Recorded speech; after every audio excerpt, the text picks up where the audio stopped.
Fawny, the enigmatic maestro of the SoundCloud underground, a true pioneer in the land of beats and rhymes.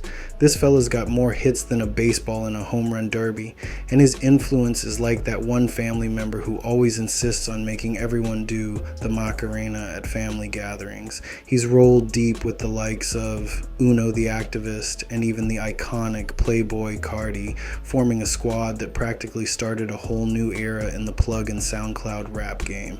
But there's this little riddle that keeps me up at night. Why hasn't Fawny catapulted into the mainstream limelight? Let's hop into our time-traveling musical DeLorean and zoom back to 2016. It was a golden year, not just for Fawny, but for the entire SoundCloud scene.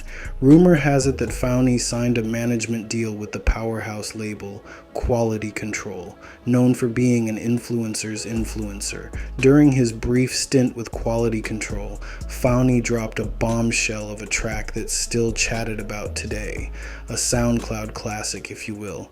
It was like the label waved a magic wand and poof, Fawny was certified as a force to be reckoned with in Atlanta's rap scene. But alas, creative differences brewed like a storm on the horizon, leading to Fawny's exit from Quality Control. Imagine, what if Fawny had stayed with the label?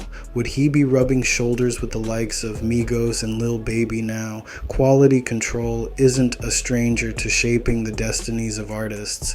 Lil Yachty, yes, that cheeky chap with his red braids, was one of their poster children. When the plug scene was riding high on its wave of success, Yachty was right there in the spotlight, blending trap beats with jolly pop-infused vibes. But guess who showed him some early support when the hip-hop elders were shaking their fists at his red-tinted hair? You guessed it, Fawny. Their friendship blossomed when Fawny joined Quality Control, and while they hadn't dropped collabs, it was clear they were more than casual acquaintances. That is, until the plot thickened like grandma's gravy. Let's rewind to a bit before Lil Yachty blew up. It seems that Fawny got himself tangled up with a lady from Atlanta, and according to Yachty, she set him up for a chain-snatching extravaganza. This ruffled Fawny's feathers, but the drama didn't end there. Yachty, in a classic case of self-snitching, proudly claimed responsibility for catching Fawny lacking in a public spectacle on Instagram. This stung Fawny even more because, well, his chain was snatched and Yachty was flaunting it like a fresh pair of sneakers.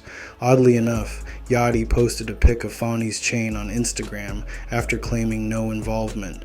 Now, imagine Fawny's confusion.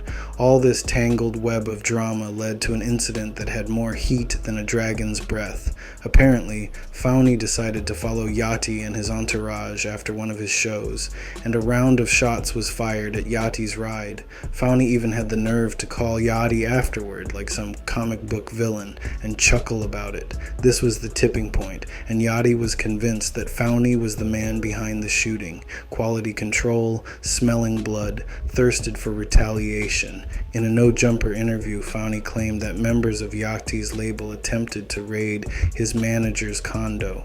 It was like a plot from a gritty crime drama. The Atlanta rap scene had turned into the Wild West. Speaking of Quality Control, these folks have been behind some of the biggest names in the rap game. That kind of influence wields power, and it was allegedly used to block Fawny from signing with Capitol Records in 2018.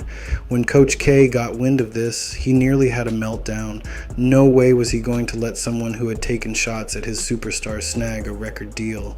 Around the same time, Carti and Fawny exchanged fire, and Uno the Activist had his own beef with Carti.